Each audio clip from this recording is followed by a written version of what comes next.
Assalamualaikum warahmatullahi wabarakatuh. Kenalkan, nama saya Dodi. Saya di sini ingin mempresentasikan judul buku yang bernama Introduction to Physical Oceanography atau diterjemahkan Pengantar Oceanografi Fisik. Buku yang saya jelaskan yaitu ada di chapter 5 atau kita terjemahkan bab 5, The Oceanic Heat Budget atau anggaran panas samudra. Kita masuk di pendahuluan.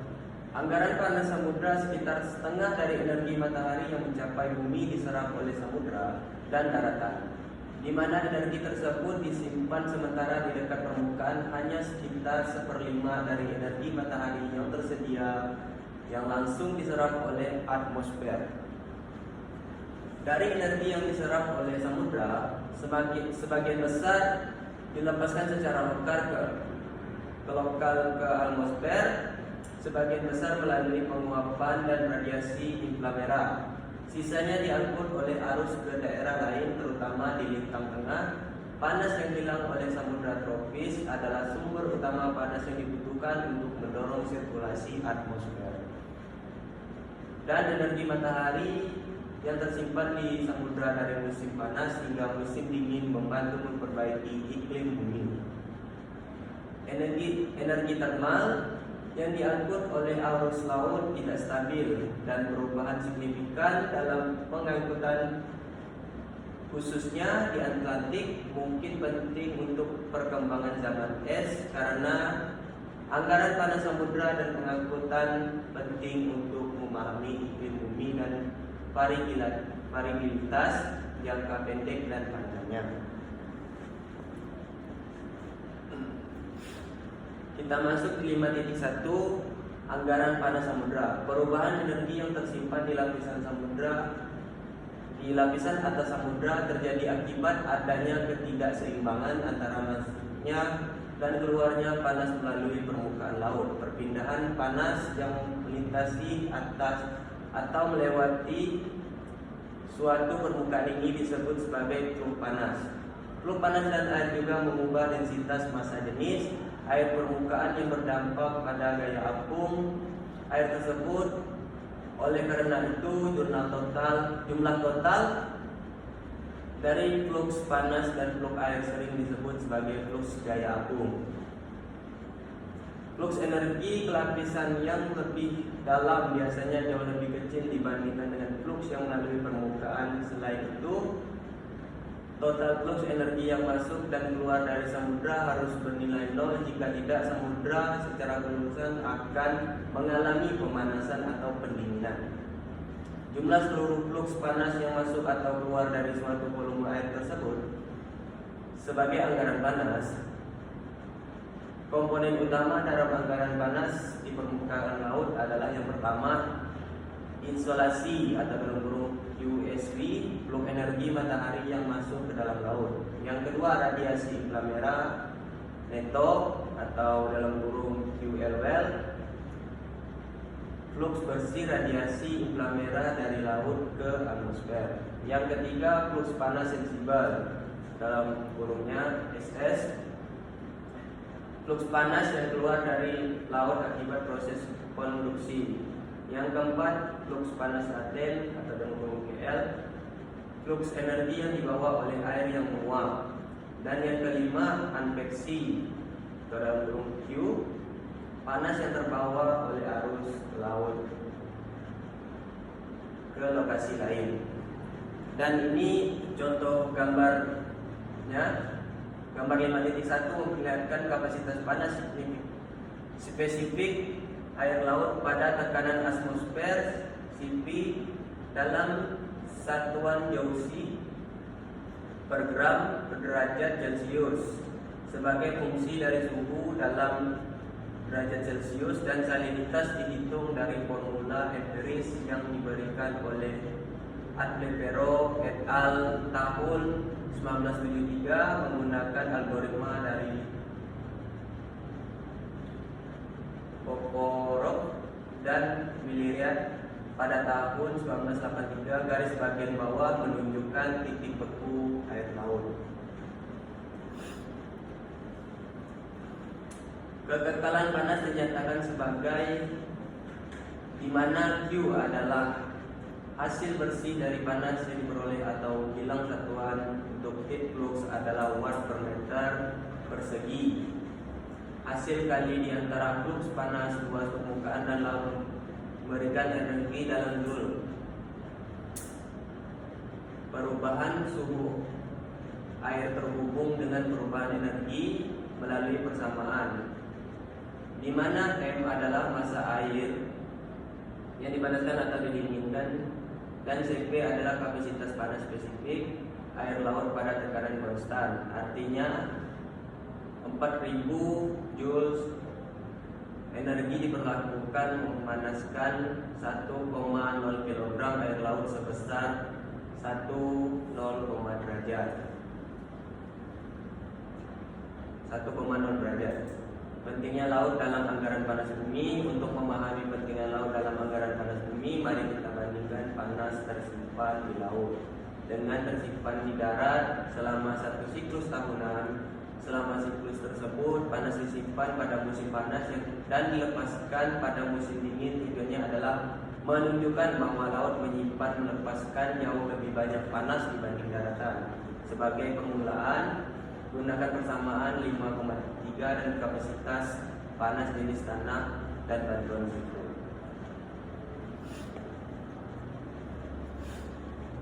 Untuk 5.2 anggaran panas, volume air yang bertukar panas dengan atmosfer dan siklus musiman adalah 100 meter persegi permukaan, yaitu massa dari permukaan hingga kedalaman 100 meter. Kepadatan air 1000 kg per meter. Dan massa yang bersentuhan dengan atmosfer adalah kerapatan kali volume. Sama dengan mahir 100 kg volume tanah yang bertukar panas dengan atmosfer dalam siklus musiman adalah 1 meter persegi. Karena kepadatan bantuan adalah 3000 kg per meter, massa tanah dan bantuan bersentuhan dengan atmosfer adalah 3000 kg.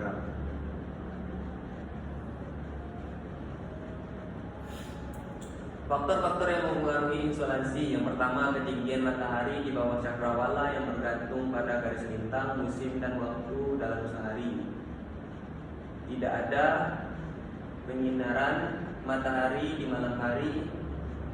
Yang kedua, panjang hari yang bergantung pada garis lintang dan musim. Yang ketiga, luas penampang permukaan yang menyerap sinar matahari yang bergantung pada ketinggian matahari di atas cakrawala.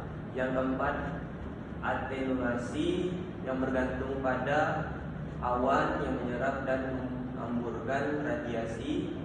Panjang lintasan melalui atmosfer yang bervariasi sebagai di mana adalah sudut matahari di atas cakrawala, melengkung gas dan menyerap radiasi dalam beberapa pita pada gambar 5.2 ini.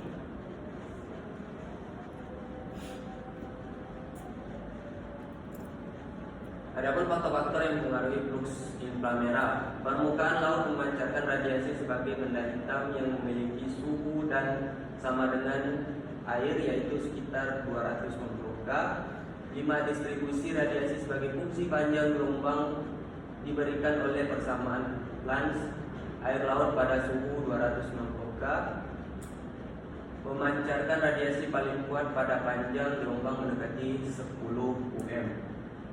Panjang gelombang ini sangat diserap oleh awan dan sedikit oleh uap air. Grafik transmisi atmosfer sebagai fungsi panjang gelombang untuk kondisi cerah. Itu pada gambar 5.3. Atmosfer dengan jumlah uap air yang bervariasi menunjukkan bahwa atmosfer hampir transparan dalam beberapa pita. Pada gambar 5.5, panjang gelombang yang disebut jendela transmisi pada hari tanpa awan melalui jendela dari 8 sampai 13 UM. Sebagian besar ditentukan oleh uap air penyerapan pada pita lain seperti pada 3,0 5 UM hingga 4, UM tergantung pada CO2 konsentrasi di atmosfer, karena konsentrasi CO2 saat meningkatkan jendela-jendela ini tertutup dan lebih banyak radiasi terperangkap oleh atmosfer. Atmosfer sebagian besar transparan terhadap sinar matahari yang masuk dan agak buram terhadap radiasi ultraviolet yang keluar. Atmosfer memerangkap radiasi yang terperangkap ditambah dengan konveksi di atmosfer menjaga permukaan bumi tetap 33 suhu, akan lebih hangat daripada jika tidak ada atmosfer lembab yang mengalami konveksi. Tetapi dalam keadaan keseimbangan termal dengan ruangan angkasa, atmosfer bertindak seperti panel kaca pada rumah kaca, dan efek ini dikenal sebagai efek rumah kaca. Lihat Hartmann pada tahun 1994 untuk halaman bukunya 24-26 untuk pembahasan sederhana tentang keseimbangan radiasi suatu planet. CO2, uap air, tanah, dan ozon semuanya merupakan gas rumah kaca yang penting. Flux inframerah bersih bergantung pada yang pertama, ketebalan awan. Semakin tebal lapisan awan, semakin sedikit pan yang lolos ke luar angkasa. Yang kedua, ketinggian awan yang menentukan suhu, di mana awan memancarkan panas kembali ke laut. Laju tersebut berbanding lurus dengan tempat di mana TA suhu benda yang memancarkan radias dalam Kelvin. Awan tinggi lebih dingin daripada awan rendah. Yang ketiga, kandungan uap air di atmosfer. Semakin lembab atmosfer, semakin sedikit panas yang lolos keluar angkasa. Yang keempat, suhu air. Semakin panas air, semakin panas yang dipancarkan. Sekali lagi radiasi bergantung pada tempat. Yang kelima, lapisan es dan laju es memancarkan cahaya hitam, tetapi mendingin jauh lebih cepat daripada air terbuka di laut tertentu. Es stereosilisasi dari atmosfer.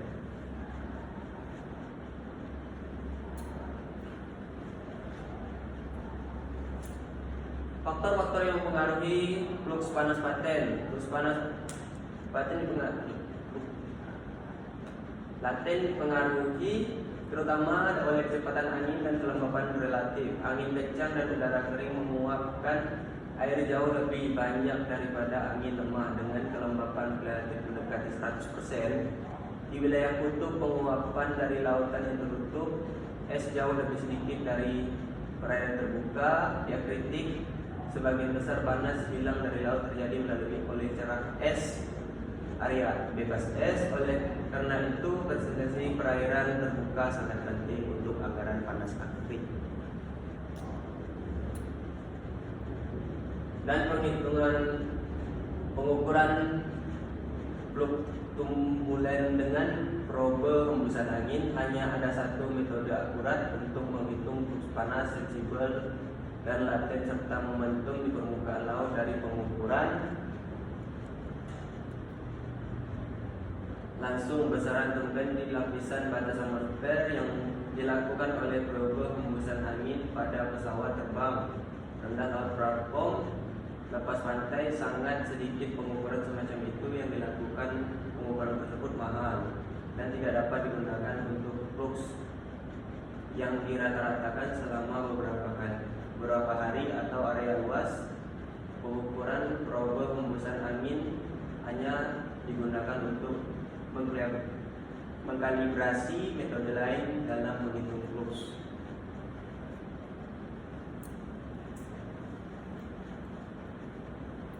Ini pengukuran flux radiatif dengan radiometer pada kapal, platform, lepas pantai, dan bahkan pulau-pulau kecil digunakan untuk melakukan pengukuran flux radiasi. Radiometer pita lebar yang sensitif terhadap radiasi 0,3 ohm hingga 50 radiometer dan mengukur radiasi matahari dan infra merah yang masuk dengan akurasi sekitar 3% asalkan dikalibrasi dengan dirawat dengan baik radiometer untuk lainnya dapat mengukur radiasi matahari yang masuk, radiasi infra merah ke bawah dan radiasi infra merah ke atas. Ini untuk tabel 5.1 notasi yang menggambarkan flux variabel simbol tabelnya.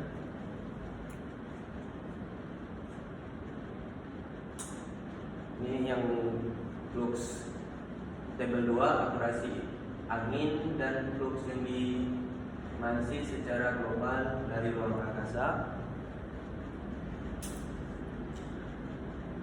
Sejak tahun 1854, kapal-kapal dari berbagai negara telah melakukan pengamatan rutin terhadap cuaca lokal, suhu permukaan laut dan banyak karakteristik lainnya di dekat batas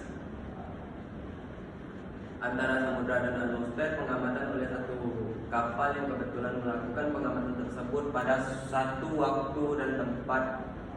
Biasanya sebagian besar dari pelayaran membentuk laporan kelautan pada tahun-tahun berikutnya. Kapal penelitian tetap pelampung dan perangkat lain telah memberikan kontribusi. Data laporan kelautan dikumpulkan seringkali dalam bentuk dapat dibaca mesin oleh berbagai lembaga dan negara. Kumpulan data yang sangat besar tersebut dan mencakup samudra dari pertengahan abad ke-19 hingga saat ini merupakan catatan sejarah samudra atmosfer.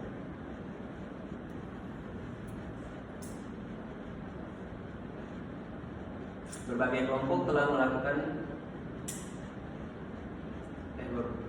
Berbagai kelompok telah menggunakan data kapal dan satelit dalam model cuaca numerik untuk menghitung nilai rata-rata global dari komponen anggaran panas bumi.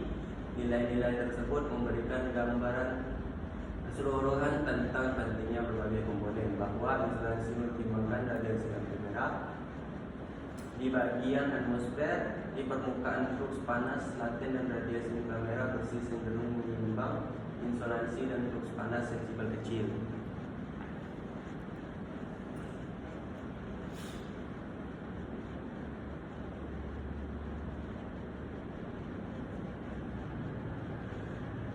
Untuk yang A, kelompok panah pada energi bawah masuk, panah besar dari atas 342 pada gambar yang di samping. Ini adalah sinar matahari yang menuju bumi. Panas cabang ke permukaan nomor 168, sinar matahari yang berhasil menembus atmosfer dan menghangatkan daratan atau lautan. Panas back radiator 324, ini sangat penting, arahnya ke bawah karena atmosfer gas rumah kaca mengirimkan kembali panas bumi, bukan membuangkan ke angkasa. Inilah yang membuat bumi tetap hangat. Yang B, panah ke atas energi keluar atau pendinginan. Panah melengkung ke atas nomor 77 dan 30, panas yang langsung memantul balik, artinya energi ini ditolak karena awan dari atau permukaan es atau pasir dan langsung kembali ke angkasa tanpa diserap. Panas termat 24, panah gelombang kecil yang menunjukkan udara panas yang naik konversi. Panah temperatur transpirations pada nomor 78, panah lurus ke atas dari permukaan air atau tumbuhan yang membawa panas melalui bumi air. Panas lebar subirradiation 360, panas besar yang menunjukkan bumi sedang mencoba membuang panasnya dalam bentuk radiasi inframerah. Baik, untuk kesimpulannya, pembahasan mengenai anggaran panas samudra dapat disimpulkan bahwa lautan memiliki peran sangat penting dalam menjaga keseimbangan panas bumi. Sebagian besar energi matahari diserap oleh lautan, terutama di daerah tropis. Kemudian panas tersebut disimpan dan distribusikan ke wilayah lain melalui arus laut. Proses ini membantu mengatur iklim dan suhu bumi agar tetap stabil. Sekian presentasi dari saya ucapkan terima kasih. Kurang lebihnya, Taufiq wa Hidayah. Wassalamualaikum warahmatullahi wabarakatuh. Frekuensi 17.1 Dauhars by Cidro garis lurus. Kehidupan makin kesini rasanya makin keras ya. Kita dituntut buat terus berlari mengejar target sampai lupa caranya menikmati nafas sendiri. Padahal, realitanya nggak semua hal bisa dipaksakan tuntas dalam sekali gas. Capai itu wajar, namun jangan sampai ambisi malah bikin kita kehilangan jati diri. Bismillah, tetap semangat ya!